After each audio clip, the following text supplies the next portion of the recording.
computer. Okay. All right. So welcome to our February staff meeting. Thank you all of you who have joined. There are many of you who have hopped on with us live, but you can always watch the recorded version on YouTube. I'm a YouTube star now with just our channel, but you can watch every pre-recorded staff meeting. So if you haven't been with us for very long and you want to know more about what we do and what our missions and values are, the staff meetings always have trainings in them and they have important information that we share. So people who have written while you wait in the comments section, what is something you are worried or unsure about regarding the STARS assessment coming this March? What support would you like to receive from admin? Now, if you didn't get a chance to respond just now, you can message us and tell us what your answer would be, and we'd be happy to give you that support, or you can think about it and respond later on. We had some people say, Ms. T said, will we be prepared? What questions will they ask? And that's a great question. What kind of questions will they ask during the interview? We're going to give you questions that they ask. We're just going to give you the questions and we're going to tell you what answers are best practice answers, because there's never a one right answer, but they like it short and sweet. So we're going to show you how to do that. And we'll have our teacher work day on the 19th. So we'll talk more about that then. Karen's asking, will we be prepared? Yes, everyone right now, you are prepared for assessment. So if they were to walk in tomorrow, I'm pretty sure every classroom would score at least a 4, 4.5. But we are going for our 5 stars. So that's why we're pushing it. We're trying to become well prepared with tons and tons and tons of materials, all those materials on the checklist. We want to make sure they're in great condition. Some of our children like to eat books, so we're going to replace those books that have been eaten so that you have everything in good repair. The biggest thing is interactions with children. If you have wonderful interactions and you engage your students, that's a big portion of the assessment. So if you do that day in and day out, you have nothing to worry about.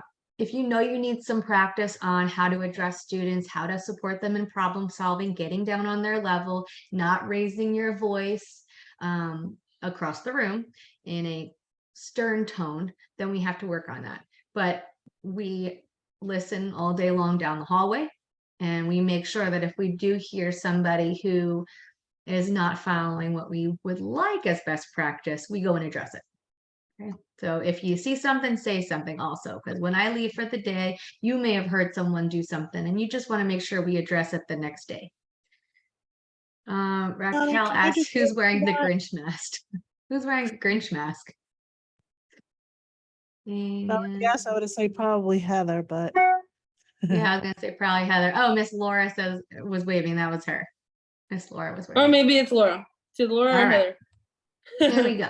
Shauna, can I just add to the comments you were making about the books and the new toys that people are getting in the rooms? Since we're not getting assessed for about another month, if we can take all those things and put them up high until we know it could be time that they could come in for assessment, we might be less likely to have all those bite marks in them, like books or blocks that actually leave impressions and stuff like that, because they do mark off when they see things like that. Yeah, that's why the binding has to be in good repair. So if you have those items already, or you have enough of them and these are just a bonus set, just keep them, like Joyce said, up high so that they stay in good repair until our window opens, and our window will be a month long. So from that window opening, that's when we will have the opportunity to put in all of our new items. But if you need items, that's a different story. These are to replace the things that may have bite marks in them. Okay. So our newsletter put together by Miss Ruby has some great information on it. It's talking about our summer camp program for the school agers. They have 2 field trips a week. We have very limited spots this year, especially at Holly Ridge. So if you know someone who would like to enroll their student in our summer camp program, there is a wait list, but have them give us a call or fill out that online form. There's a QR code there that takes you straight to the registration form. Dates to remember: tomorrow, the public schools have early release, and so do our NC pre-K students. So they'll be leaving around 12, and then our school agers will come. Right now, wraparound NC pre-K students, we're going to kind of see what the numbers are, but the plan is that they do exactly what they do every morning, but they're just going to be in wraparound at building 2. So they'll start off their morning in building 1, get dropped off there, and then they'll mosey their way over to building 2 and be on one side of the building where school age will be on the other side of the building. If that doesn't work out, then we'll make some adjustments, but that is the plan for tomorrow. Okay, you have your Valentine's Day parties tomorrow. I saw all the sign-up sheets and messaging back and forth to parents. I want to make sure that you know we are peanut free. I'm pretty sure everyone has shared that with their parents. If you have a specialty diet in your classroom, I understand it's very difficult for the other parents to get things for that child. Say they have a soy allergy or they have a dairy allergy and they can't have anything with dairy. Just tell me and I'll get that child special. If you notice that there's nothing coming in tomorrow morning for them, I'll run out and grab something that fits, that's special, but that fits their dietary needs. I don't want them to feel excluded. Let's see. If you're doing your And there is brown paper bags on the back shelf if anybody needs for tomorrow. brown paper bags on the red shelf. No, on behind Michelle's desk. Oh, behind Michelle's desk, there's brown paper bags, Brittany just said. So, you know, all those Valentines can go in brown paper bags. You can use the grocery bags. We have hundreds of those in the laundry room. If you designed your own shoe boxes or whatever you guys did, perfect. But something to hold all of their awesome goodies for tomorrow. And what was I going to say? Oh, so if you have your party in the morning, fantastic. If you have your party in the afternoon, make sure you start right at 2:30 because you know how some of those kids get picked up and we don't want anyone to miss out because it ran a little late and we do have to get those kids outside to go play in the beautiful sunshine. So make sure that you plan accordingly. If you know you have lots to do, maybe you want to spread out a little in the morning and some right after nap. All that sugar can be eaten right after nap. Parents night out is this Friday. Make sure that the parents, if they message you, just let us know or write in that sheet in the front that they are signed up. And we are closed on the 19th. That Monday is our teacher enrichment day. Barbie came up with that name and I like it better than teacher work day. So we're doing teacher enrichment day on Monday. It's going to be jam-packed and awesome. And I'll talk about it in a little bit. And jackets, making sure that the children's jackets all are labeled. So like I said, masking tape, you just put it on that inside part of the jacket. And that way, when we have a lost coat, it is easy to find. The super staff members. Oh, go ahead. Sorry. Just to clarify for the summer camp, because I know I've already started getting those questions. Summer camp is for school age children. That means that this current year, they attended kindergarten. So if they're going to kindergarten. So summer camp is only for the children that are currently in kindergarten all the way to that are 12 years old. So if any like 4s and 5s teachers are asking you, or NC preschool teacher, if you're getting the questions about whether your kid should sign up for summer camp, it does not apply for anybody in the main building or NC preschool because they have not completed kindergarten. Good point. Yeah, we get lots of applications and registrations for pre-K students, and it's very sweet, but we can't take them. So, first person, they have become a mentor for our high school apprentices. They're striving to provide a supportive learning environment for each one.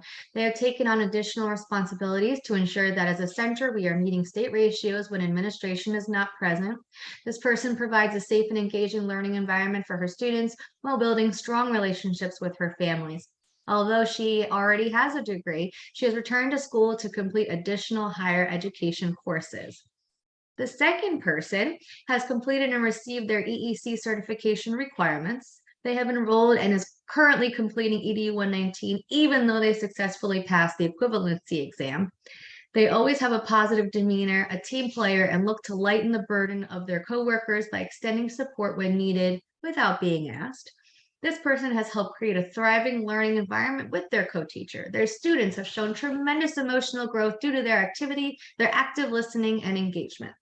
And these two wonderful individuals are, congratulations, Miss Rachel and Miss Sam. Yay! Congratulations. So thank you to you guys for doing everything day in and day out. And I'm gonna have your certificates and your gift cards in your mailboxes sometime tomorrow. We would like to welcome to our family here, Miss Juanita. She joined Miss Christie in room 10 as her co-teacher. And Miss Robin just started last week, and is joining us as a flex teacher currently. So some people may flex around and then we find a spot for them. And that's what Miss Robin is doing. Okay, reminders. Lesson plans should be signed and approved and posted before Monday morning. So if you're out Monday, someone goes into your room, sees your lesson plan up, Miss Ruby or I signed our little initials on there, and they're ready to go for the day. A designated spot. I know Miss Jeannie does this or did this. She would have drawers specific for each day of the week.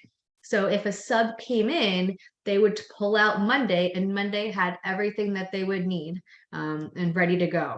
I know making copies can be difficult ahead of time, but even just having those originals in there, so the person who's coming into your room knows, okay, this is what we're doing. If there's a book that you want them to read, and maybe there's an activity, a process art activity, those things are in there. At least there's a little description on your lesson plan that's a little more descriptive than watercolors, because what are they going to do with the watercolors?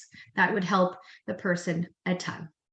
Menus and schedules should be posted before Monday mornings.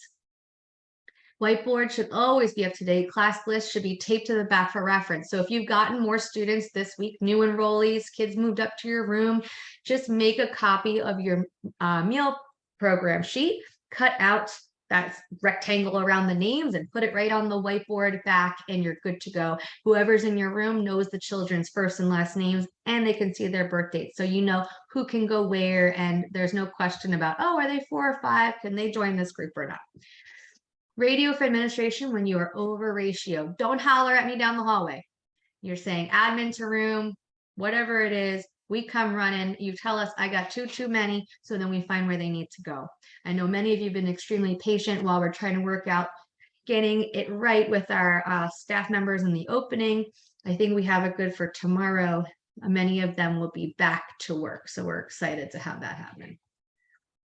Check and empty your mailboxes every day. Some of those mailboxes have things from 2 weeks ago, so clear those bad boys out, please. Supply list should be turned in by Wednesday each week. Supply list blanks are next to Michelle against that wall with the window. You grab one sheet, grab a bunch of sheets, bring them to your room, fill them out as you're writing your lesson plan. So you can have your lesson plan done by Wednesday, and then you pop it in that clear plastic bag next to the schedule, and Brittany pops it out, and then she goes and gets your stuff, or I order it. So make sure you give plenty of time. If you know you're having a special theme and you need things, then you have to write them maybe 2 weeks in advance so I can get them ordered for you. Amazon might take too long and it doesn't ruin your whole week.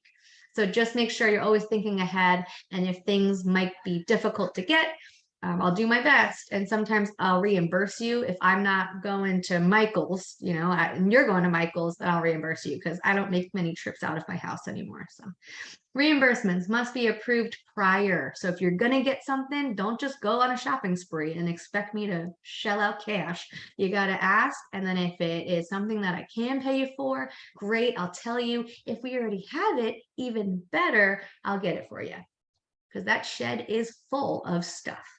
The kitchen is just like entering a classroom. Please make sure you wash your hands when you enter the kitchen to go into the kitchen space. If you're going into the back laundry room storage area, you don't have to wash your hands before you go in there, but just don't touch anything in the kitchen on your way in or out, because then that counts. So entering a classroom to help, great, that's awesome. Thank you so much for your support. We appreciate it, but please do not disrupt the teachers when they're supposed to be supervising, working with children, teaching children.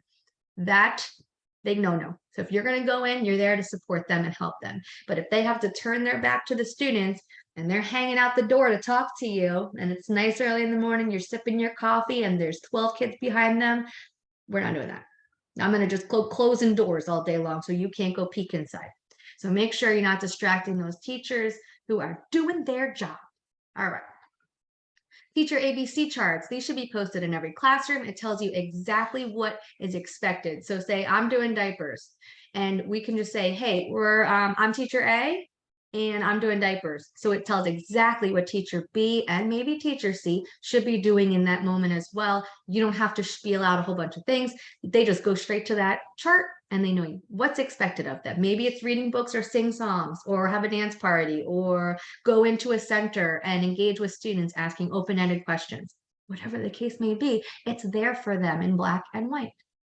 Shout your praises to your students. Make sure you share the positives you're witnessing. If you see something, say something, especially to your itty bitties. Oh my goodness, I am so proud that you picked up those blocks and put them in the block bin all by yourself without me asking you to clean up. Do you see what little Shannon just did, everybody? That's fantastic. Let's give Shannon an applause. And everybody gets all excited. Guess what? Everybody else starts cleaning up because they want an applause.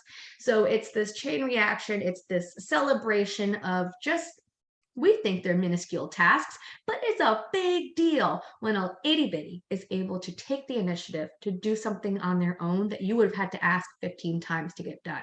Or you would have had to approach them, guide their little hands into the bucket with the block, and then it would have taken way too long. But they did it on their own. That is cause for celebration.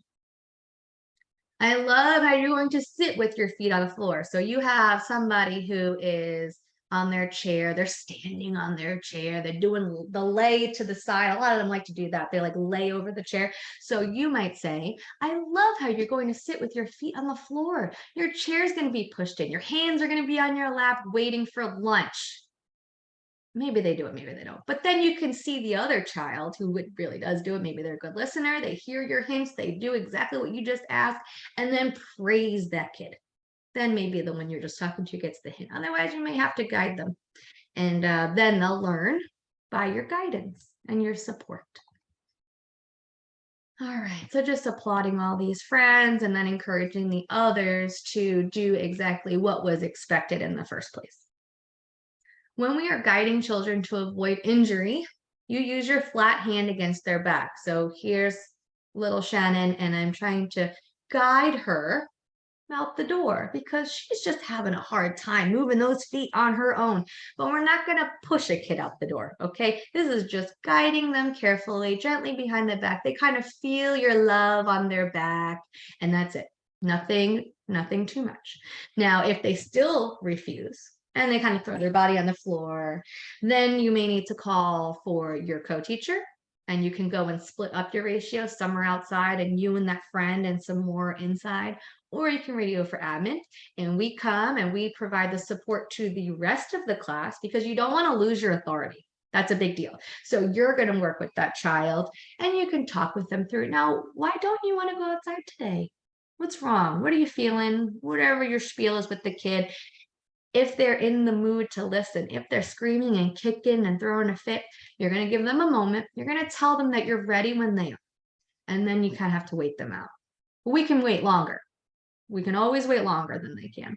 So I'll be out there with your kids and your co-teacher, and you're working with that student. You want to build that relationship. They need to trust you. They need to have faith that you're not going anywhere, but also that you mean what you say and you say what you mean. So if you're asking them to stand up on your feet, walk outside to go play, that's what we're doing. That's the expectation. Anything else is not the expectation. So we're going to keep guiding them. We're going to stand up on our feet and walk outside to go play. Would you like to hold my hand or walk by yourself? And if you give them those two choices, most of the time they choose something because they're presented with a new scenario. They don't have to do all this and throw a fit. You've just asked, do you want to hold my hand to go outside or do you want to walk on your own? You've switched their mentality of what the situation is into making a positive choice or giving them two positive options that you would say yes to. Hopefully it works. If it doesn't, then call for more admin and they'll come. Okay. Yes, if they're dropping to the floor, do not go to pick them up with one arm. That's insane. You'll dislocate their shoulder and leave them be. But if they're itty bitty, like you can hold them and coddle them and love them, and they're kind of like limp at that point and they just want to be loved, that's great. Do that. But if they're fighting you, don't risk yourself getting injured. Don't do that. No. Take a deep breath yourself because they've just pushed your buttons. You're here. You're in a high state of emotion, right? And if you're here and they're here, that's not good. So you have to do your star breathing. And you can even have them try with you if they're willing. I mean, they're probably not going to be willing if they're in a very emotional state, but you're going to be responsible for your body and your state. Then once you feel like you can handle this, that's when you address them. There should be no raised voices, right? There shouldn't be any angry, mean faces because they're going to read you and they're going to fight it. So you got to calm your body. This is their way of communicating, even though it seems crazy. They're trying to ask for your support. They need to learn what is expected because sometimes it seems crazy. Never grab or jerk a child. There is always a safer way. If you're in that high state again, like I just said, and you didn't do those deep breaths, most likely you're going to be moving quickly and you're going to be moving in a curt manner. So we want to make sure we calm our body and we address the child. If they are also calm, then they're going to listen. If they're not, we give them time. They will de-escalate, but it will take time. Some of them 25, 30 minutes. They are stubborn. So radio for admin for support or a mental break. If you need a moment, take a moment. That is what we're here for. Our children, our students come first, but they can only come first if you're there to support them. Without you, we got no classroom. So make sure you're in the right state. Okay, we are getting ready for assessment. We're going to open the window. March is the goal. So I'm going to call it the end of February. That way we can be assessed in March. That way Kim Sherry can hopefully give us our star rating by the end of March. And then in April, I can say, hey, one place, we're 5 stars now. Can you give us an NC pre-K spot? And we want to be an NC pre-K site in the main building because it is a tremendous need in our community to have NC pre-K at our school. And we already filled 2 classrooms in building 2. We have no more classrooms there. And we want to make sure that we can do all that we can for our community. So NC pre-K hopefully will be able to pop. Go ahead. A threes group if possible too. Yeah, 3 school. Yep. So hopefully we'll be able to do 3 school and NC pre-K, and the closest 3 school is in Jacksonville. So could you imagine you want your 3-year-old to go to preschool, public preschool, you have to go to Jacksonville. Okay. Beth is coming at least once a week. She's been very diligent about coming. She'll be here tomorrow. Today she had some meetings, so she's been coming at least once a week, which we appreciate, except when she was sick, she didn't come. Use the suggestions, implement the new learning, and address the concerns. She comes to be supportive. When she walks into your room and you say, I mean, we're okay, we're good. There are so many things you could ask her. You could ask her guidance for something that you guys have been tricked up on. Maybe it's transitions in your class. Your kids go buck wild when it is time to wash hands, use the bathroom, and get ready for lunch. It is just crazy time. So you want to ask Miss Beth, I need support on how to get this transition down where our students know what the expectation is and we get through it in a reasonable amount of time. And maybe she'll suggest splitting up into groups. Maybe that crew doesn't come in from the outside yet. Maybe you take half the group inside, they get everything done, you're reading them a book, and then the other group comes in and they continue reading with the rest of the class who's already sitting, ready.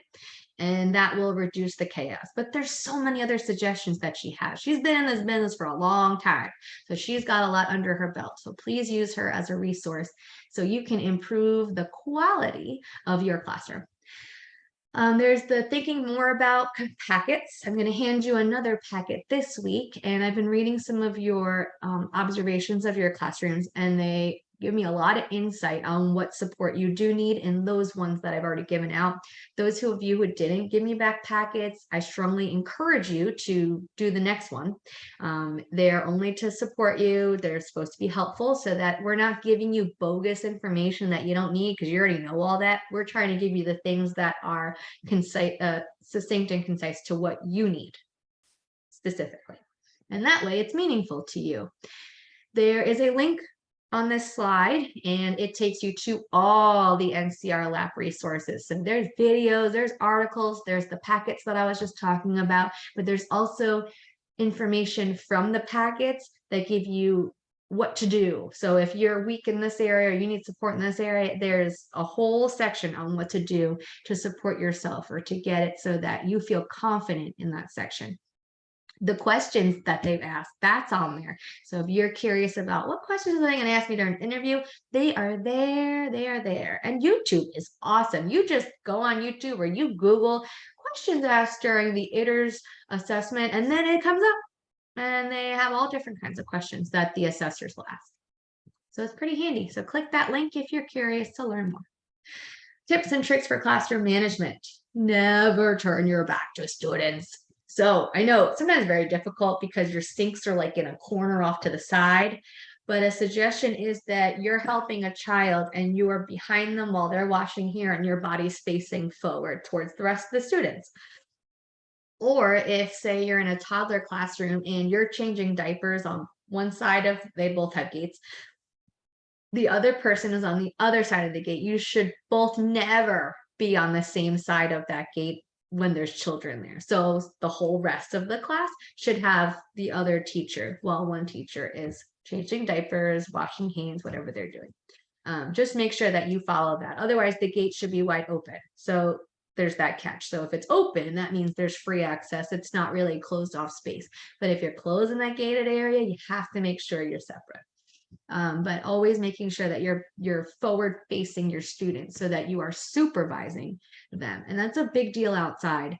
We should not see you turning to look over the fence to chit chat with the other people over there. Your focus is your playground. Your students are your responsibility. Like I always say, going up on that structure or playing with your students, that gives you great supervision. So if you're on top of the structure, you have a bird's eye view of everybody and what they're doing. If you're at the building because you're doing the whiteboard, you can do the whiteboard and face all the students. I should not see the teacher turn their back when I'm watching the videos and I see you totally turn your back and you're doing the whiteboard towards the door inside the classroom. If you need to talk to somebody inside the classroom, then we need to make sure that supervision is maintained as well. So you shouldn't be turning and hanging your body into the classroom to talk to somebody and then you're losing supervision. So they need to come to the door, but then they're not supervising their students. It's a whole big deal. So if you do need to share information and you're kind of questioning on how you should do it, just call admin and we will support you. Okay, so if you have important information because you have to get so many kids outside and you're going through names, that's a big process. You're going to need our support so that you can effectively supervise your students. Please also remember that that also holds true for parents. We know that there are certain parents that will come in and will get your ear and start talking about everything in the world other than their child while you're supposed to be watching children. So feel you are absolutely within your right and okay to say, oh, I have to go get so-and-so and try and kind of make a break because they're not thinking about the fact that you are distracted from watching these children. That is very true. Yeah, and they'll, stick around and you'll get distracted. So don't be afraid to just make up a kid who needs you. Maybe, oh, they just had an accident, I have to change them. So we'll talk to you tomorrow, or we can set up a conference. Flex teachers, whenever you go into a classroom, you are now diving into that classroom's environment. So if they have their ABC chart up and they say, hey, I'm teacher A, I'm changing diapers, and you're teacher B, they're going to look at when teacher A is changing diapers, what should they do? If you don't have that set up yet, then I would start sharing with your flex teachers what they should do or what they could do in the classroom, and then put it on your ABC chart during rest tomorrow so that you have it on your wall and you don't have to repeat yourself every day. But if you need to see it in action, tomorrow's a great opportunity to get that into place, making sure that you and your co-teacher, you guys have a whole system. You're going to be teacher A today, you're going to be teacher B today, and then you can flip-flop, or you spend a whole week being teacher A and then a whole week being teacher B in the next week, whatever the case may be. Just making sure that the responsibilities are shared with the people who are in the classroom. We should never see anybody sitting on their hiney and not engaging with students. That's a big no-no. You are all educators. You are all engaging children and finding ways to make sure that they are learning or that they have something going on besides you sitting there and staring at them all. Or worse, not even looking at them and not supervising. So make sure you're engaged. If you need ideas on how to be engaged with students, ask. We have lists of things you could do. Ask the teachers of the classroom, what would you like me to do? And they'll probably give you 5 different options. Shadow a student who needs a special eye on them and include them in real-time problem solving and social emotional learning. So there's a second step curriculum that I purchased for Holly Ridge Quality. And after this school year, I want to kind of survey them and see, was it worth it? Because it is extremely expensive. So if it was worth it for them, I'm going to purchase it so that our main building can share 2 guides. So that's a lot, but it's really supportive to the classroom of preschoolers ages 2.5 and up. Very simple, very short and sweet lessons about social and emotional learning. So if you're struggling in that area and you're having trouble with kids' big emotions, this is a great system for that. The school agers have this system in their building. NC Pre-K has this system, and it seems to work very well when used the right way. When it's used the way it's written. Good. Somebody need me? Okay. I'm gonna add, I'm just mute whoever that was. Get down on their level and listen to them. You know, your children can tell, your students can tell when you are listening and you have that, they have your attention. I know we all like to multitask and do different things while we're trying to communicate with students because it could take 15 minutes for Mikey to tell me a story. So I'm going to get stuff done while Mikey's telling me a story. But if you know that child and they're lacking that emotional support from home maybe, or they just seem like they're having a real rough day, perhaps your co-teacher can take over most of those things and you're going to work on how to best support this child because they're just not acting like themselves lately, or they're going through a difficult time at home. So these are the students, not every student is special, but these are the students who don't have that emotional support at home, or they don't have that one-on-one time for someone to really hear them. So taking that time with them, building that emotional, social understanding, self-regulation, those things aren't taught to children, then we have kids who are in high school. Have you seen some of these videos? I mean, they are acting buck wild in these high school classrooms, beating up their teachers, like crazy stuff. Those kids never got social emotional curriculum. So we're going to do our best to prevent that. We're going to make sure that we are supporting these students and trying to give them what they need.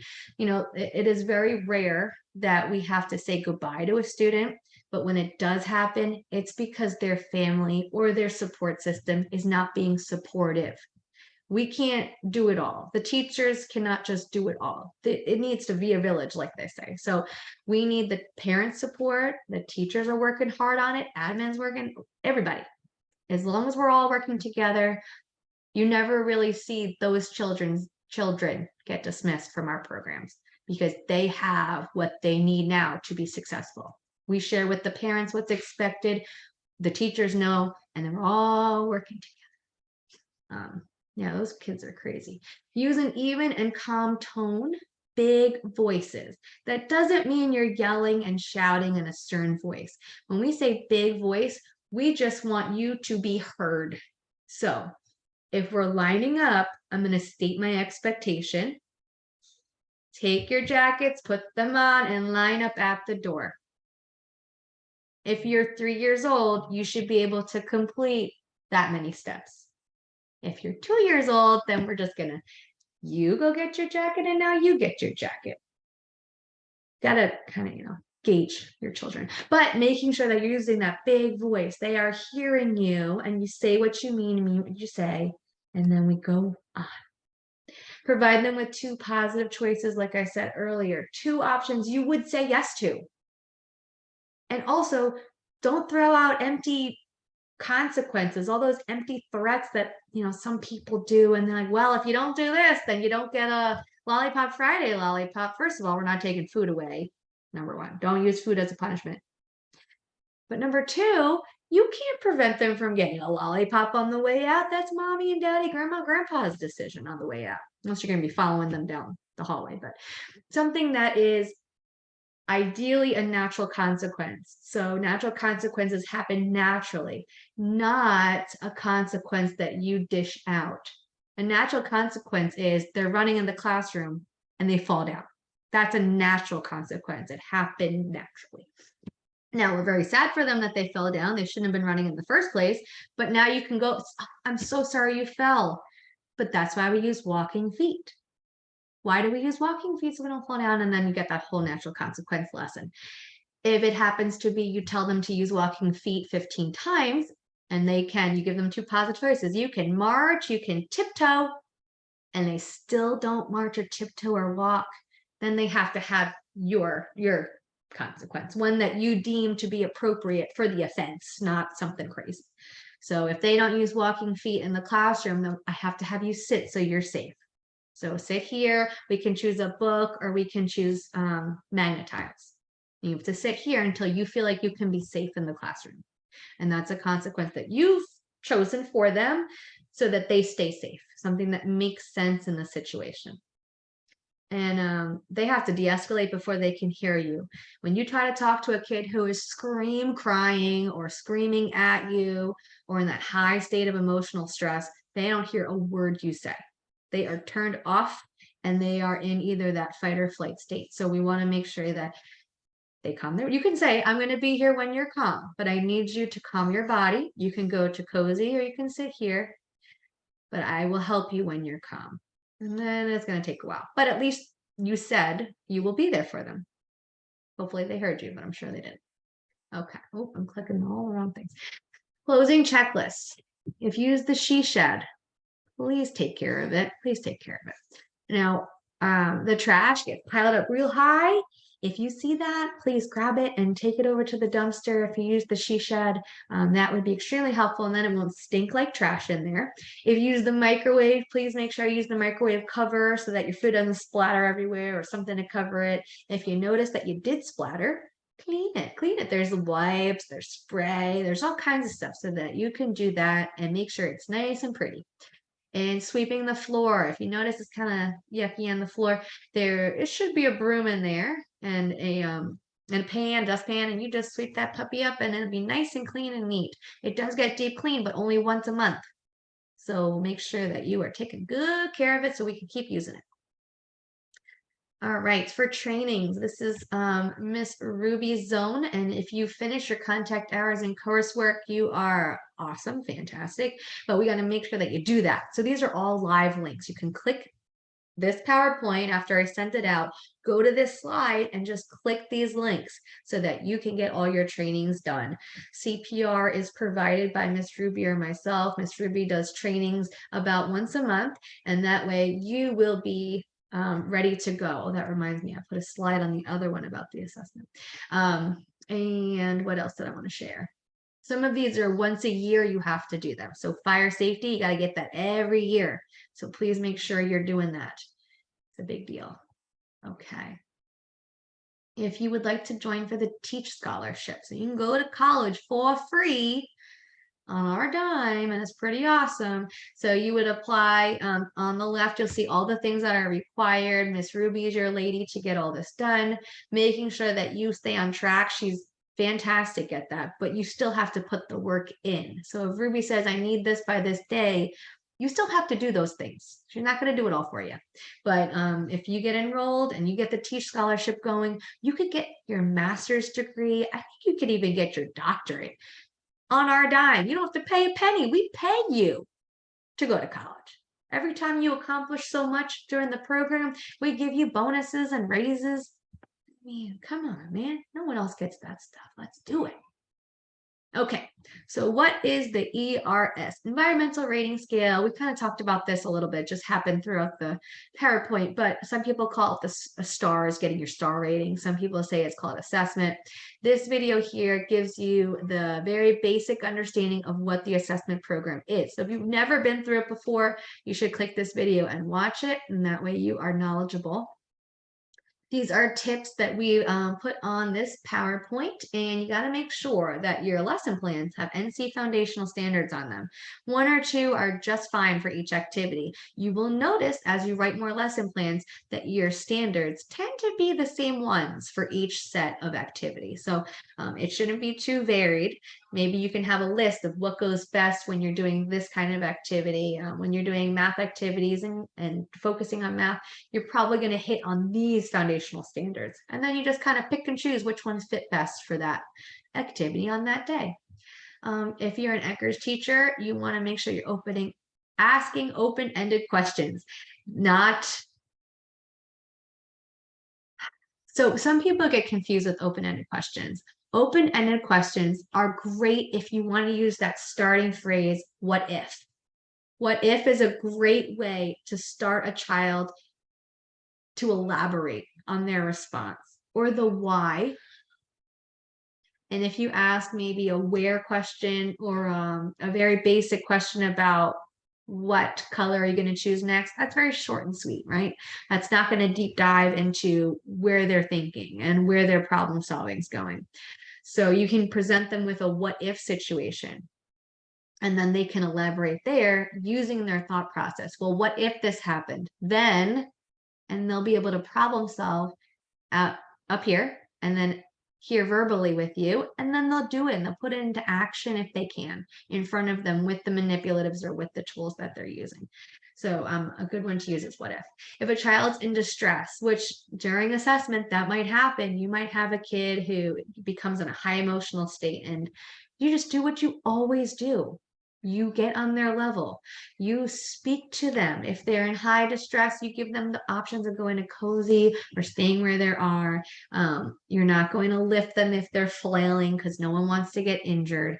We're just going to make sure that we do what we know to do every time, and it'll be wonderful. You can't prevent them from having a tough day. So we can just make sure of how we handle it, how we support them. That's what the assessor's looking for. If you're an ITERS teacher, the assessor must witness certain items to score them. Beth has the list, so we'll make sure that they all go out to you. Talk about everything you're doing in the classroom. If you're in an ITERS classroom, you are just talking and talking and talking out loud about everything you're doing. Okay, I'm gonna come change your diaper now, Shannon. I'll be feeding you next, Ruby. Just keep talking. You're going to lose your voice by the end of the assessment, but you will have done exactly what's expected. I mean, you should be doing this day in and day out anyway. I hear these classrooms. You guys are talking. I hear you in those ITERS classrooms. You are saying, okay, we're going to do this and then we're going to do that. Or you're addressing a specific student. That's wonderful. You're just going to be talking the whole time. Talking to your co-teacher, talking to the students. A big deal, and they really appreciate this, is if a child forgets a step in washing hands, or say your co-teacher is so nervous during assessment, they forget a step during changing diapers, you notice it. You can speak out the steps to your co-teacher or to the child who's getting changed. Oh, Miss Shannon's gonna go ahead and wipe her hands and wipe your hands with those wipes. You'll give that clue to your co-teacher and then they will act on it. Oh, baby in the office. So just make sure that you're speaking through your day. Bye, buddy. And to your co-teachers. Okay, all teachers sit and read in a small group with free choice. So you have to read a book that's not planned during this time. So if you read a book and it's an impromptu moment, that's fantastic. So you can grab one student, you can just go sit with a bunch of students in library, grab a book and start reading. But it's during transitions, you grab a book and you're reading to everybody standing online waiting to wash hands. That's an impromptu moment, and that's what they really look for. Sanitation is tough to remember. So that's why I got posters everywhere. That's why your co-teacher's there to catch something that we might have missed. Oh, we got to spray the sink in the toilet because somebody had pottied, and you just say it out loud. That way the teacher who was just about to wash hands, they remember, I got to spray this. Okay, we have to wait till the dish is ready and then we can go ahead. So you're just saying these things out loud. That way the sanitation steps can be remembered by somebody in the room, one of the co-teachers. Remind each other and your students, like I said, about the steps. So if somebody's forgetting, or those kids never get the paper towel to turn off the faucet, that's a moment where you could say it out loud, or you can sing it to remind them. Take time to sing, count, and follow the steps on the posters. So they are in there. Make sure you are using them. Change diapers carefully and check the steps as you go. Keep checking those steps. The ERS approved. So this is process art versus product art. And we had many questions. Ms. Ruby was saying that there are questions about the difference still. And it's kind of hard to understand if you've never really interacted with process art. So we're going to watch this quick video on process versus product art.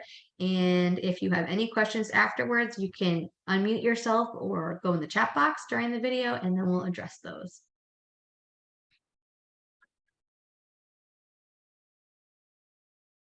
You Grow art program allows children to express their individuality. Process art at You Grow allows children the freedom to be open-ended, the freedom to choose how do they want to create a flower, how do they want to create a house. It is their own interpretation. Product art means we're providing a sample, we're giving guidance on what is the first step, what's the second step. There's an end result for that. Process art, there's no end result for that. It is open-ended for a child. Parents can get involved with process versus product art at home by encouraging children to do their art their own way. How do they want to create a flower? How do they want to create a house? It is their own interpretation. If we tell children the house has a triangle roof and a square base, that's not allowing children to really go beyond the scheme of the house. And it's a balance between process and product art, because there are times when a teacher needs a step-by-step instruction to get an end product. But then there are many times that we want children to be authentic and to be original and to show their expression in their own way.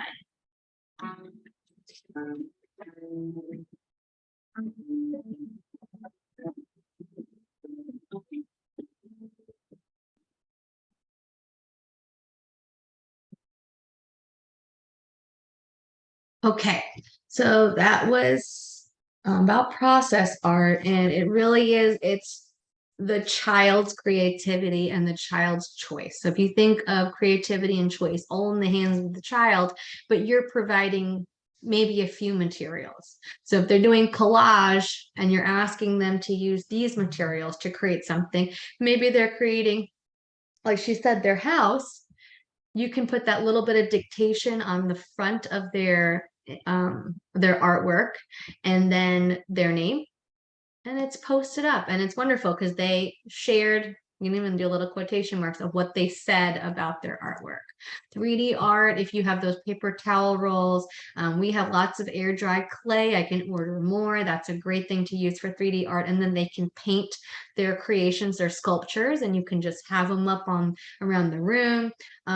Mobiles, every classroom has to have a hanging mobile. So why not have your students create 3D art, which happens to be a mobile? Room 6 just made jellyfish. If there's a student who wants to allow this class to have their jellyfish, well, there's a jellyfish right there, and it's hanging and it's a mobile. Now the jellyfish were more of product art because they provided the materials, and then the kids, they did choose their own colors, but they all do look the same. However, room 6, if you want to go in there, and I had pictures on my email, I can show you guys.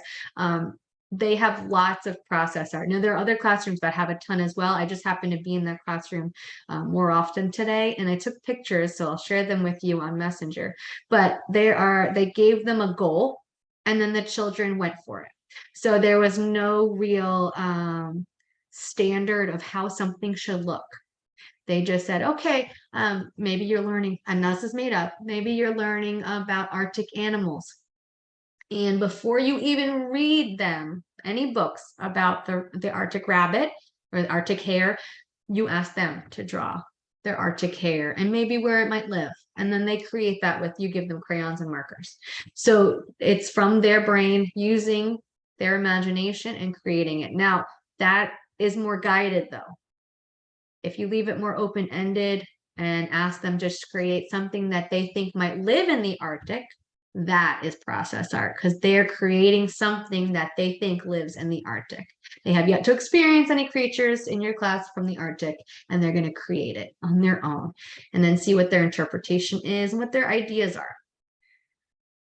Label with dictation and names. Don't put dates on so it can stay up forever. If you put dates on, the assessor is going to wonder why you're not rotating your artwork as much in the classroom. But you might love this piece of art that this child did. Just put the date on the back of the artwork. That way it's dated, but it's not on the front where the assessor will say, well, why has this piece of art been here? Or these 3 pieces of art been here? And you haven't rotated them. So to avoid that, just put the date on the back. And if somebody asks, we rotate our artwork monthly or after each theme. So maybe you're a 2-week person and you rotate after every 2 weeks, but bare minimum is rotating your artwork on the display monthly. Okay. This is another video I took. Now this is ITERS 3. It's only slightly different than ITERS R, which is what we do. So if you want to watch something and learn just specifically more about ITERS, this is your video right here. And then I did one for ECHRS, same deal. This is ECHRS 3, but ECHRS R is very closely related to it. This is about our Teacher Enrichment Day. Childcare is going to be provided at Sneads Ferry Quality location from 7:30 a.m. to 4:30 p.m. So that gives the parents time to travel. So if you drop off at 7:30, 7:45, whatever the case may be, then you can make your way to Escoba Bay. It's only about 10 minutes away from Sneads Ferry Quality, and you can get there in time to enjoy breakfast with everybody and the start of our day. And then the same deal, you can enjoy the end of the day at 4 o'clock and then make it in time to Sneads Ferry Quality, pick up your children.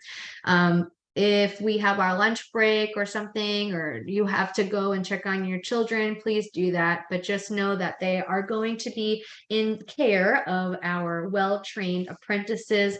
Right now we have Miss Madison Starling and Miss Nevaeh.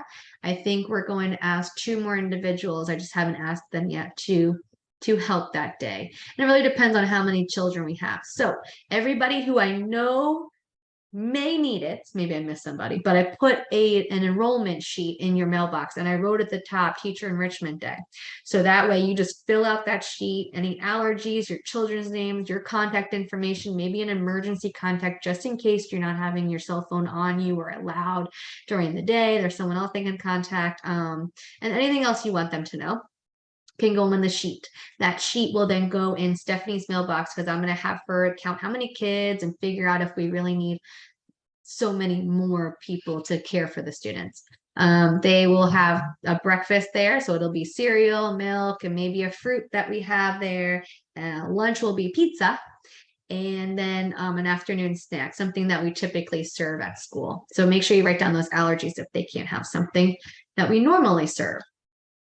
If you have any conflicts, I know there's one person who's going out of town, so they won't be able to come to work on Monday. They didn't know we were having a teacher work day, but they had to go and they're traveling.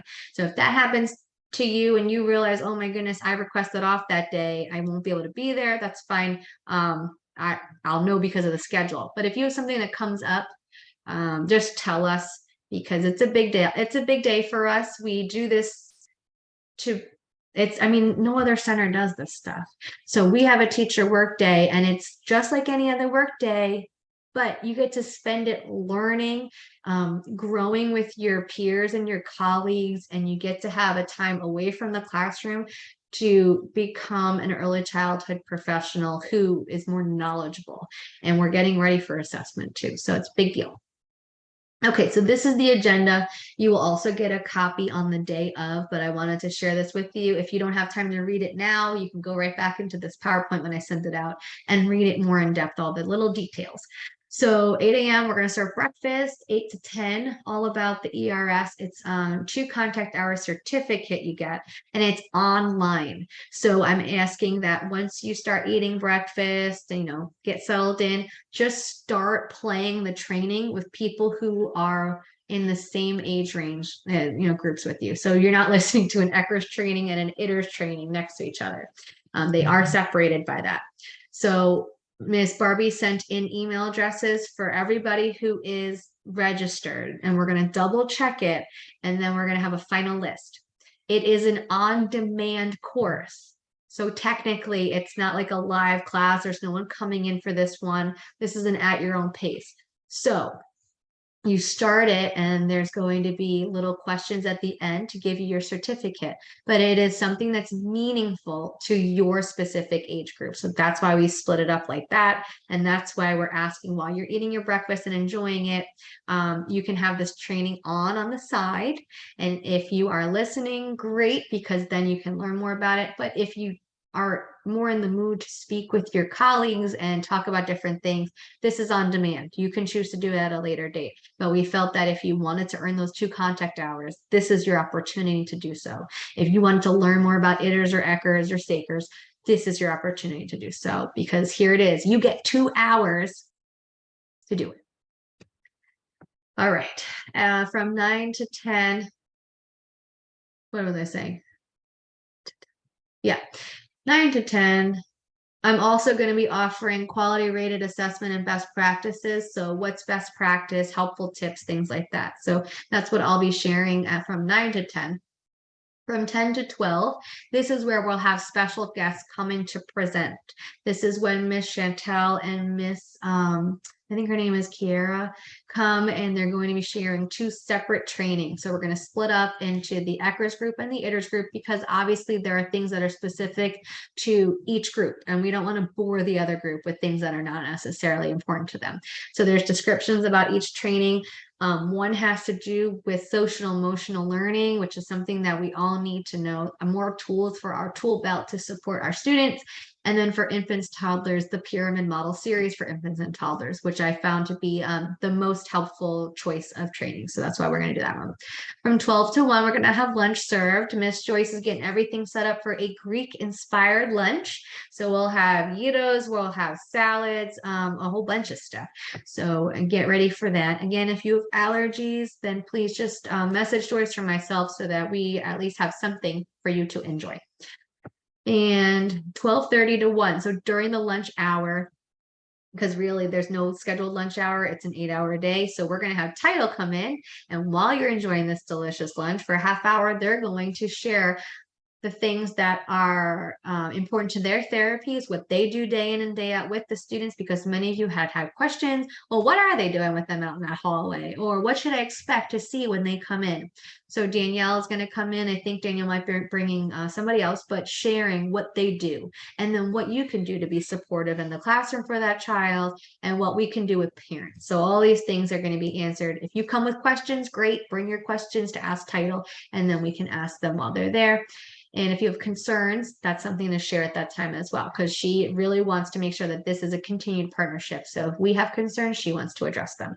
1 to 3 o'clock. This is another special guest training. We have One Places representatives. We have Joe. We have, I think, Autumn's coming, but quite a few of them are coming to do Working Genius with us. If you did our teacher work day last year, we did something with personality tests, and then we talked about how our personalities go with our coworkers, but we didn't really go in depth.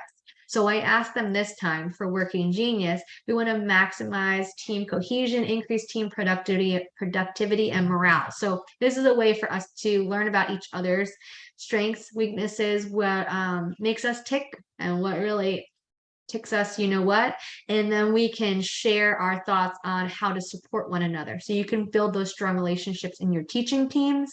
Perhaps you think someone is too much of an A-type personality. Well, you're going to see that in Working Genius, but now how can you support them? And how can they support you? And how can you grow together? So we're going to make team cohesion. And then from 3 to 4, we're going to play Jeopardy, and it's going to be the environmental rating skill Jeopardy. Barbie put this game together for me, and it's going to be great. We're going to be in teams so you can work together. And as you answer questions, your team will get these tickets. And at the very end, I'm going to be reading off raffle ticket numbers, and whoever gets chosen gets to go pick from these awesome prizes that I have. I got Roombas. And they were like on discount sale. They're awesome, good sale on Amazon right now, by the way. But don't go buy it because you might win it. And we got some other crazy stuff that I got. There were like Amazon deals galore. So I hope you enjoy the game of Jeopardy at the end. And I hope you learn something throughout the day so that you can win Jeopardy at the end. So we are at the end of the meeting, and I wanted to share with you what we did for what we got from Kim Sherry, her feedback. But I'm just going to share a screenshot in the messenger. And if you have any questions about it, ask, because I don't want to take too much more time when I can just literally share a picture with you, a screenshot in our messenger app. If you have questions or comments, please put them in the chat box or message us separately. Remember, we have an open door policy. Stop by anytime, message someone in administration, whoever you feel most comfortable speaking with, message that person, come to them in the office. If we don't know there's a problem, we can't have you find a solution. That's what Joyce always says. We got to know so we can help you. Otherwise, you're going to keep it all bottled up inside. Everyone deserves to be happy and enjoy their work environment. Be a role model for your students. What you're projecting out, they're gonna soak right up in. So making sure that you are a professional, you are respectful and kind to your colleagues, and it will definitely trickle down to those little kiddos. Positivity is contagious, but so is negativity and gossip. So please make sure you keep it positive. All right. Have a one, Joyce, you have anything to add? No? Ruby? Well, all good. Okay. Thank you for all your hard work putting it together. Miss Ruby, most of it. Thanks, Miss Ruby. So have a great evening. I'll see you guys tomorrow morning. Bye. Thank you for joining. Thank you. Bye. Good night. Bye. Good night.